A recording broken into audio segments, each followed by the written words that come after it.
Shalom, selamat malam Bapak Ibu Saudara yang saya kasih dalam Yesus Kristus Tuhan. Pada malam hari ini kita akan membahas tentang kejahatan Bileam.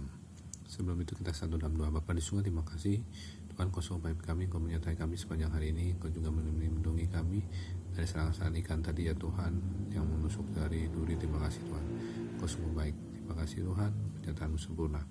Dosa-dosa kami Tuhan, apabila ada seperti perkataan Tuhan yang mungkin keliru atau kurang tepat, ampuni dosa-dosa kami.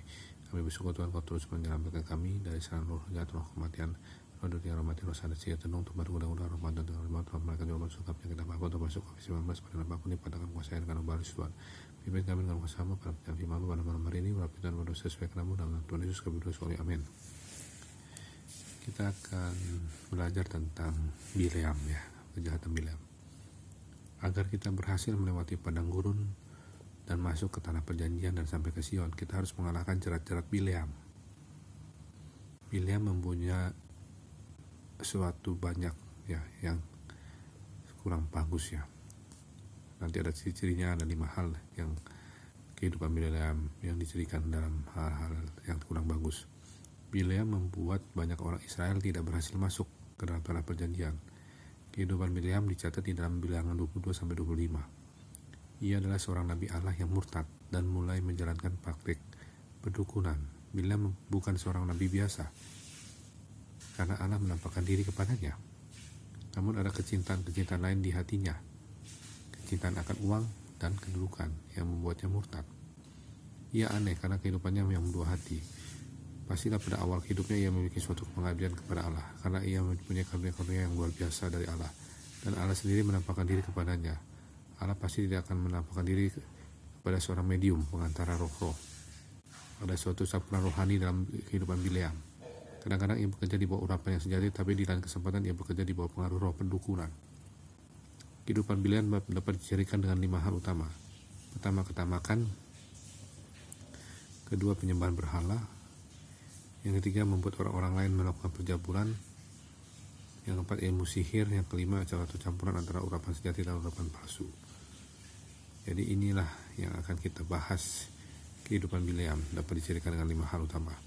Ketamakan, penyembahan berhala, membuat orang-orang lain melakukan perjamulan, ilmu sihir, suatu campuran antara urapan sejati dan urapan palsu.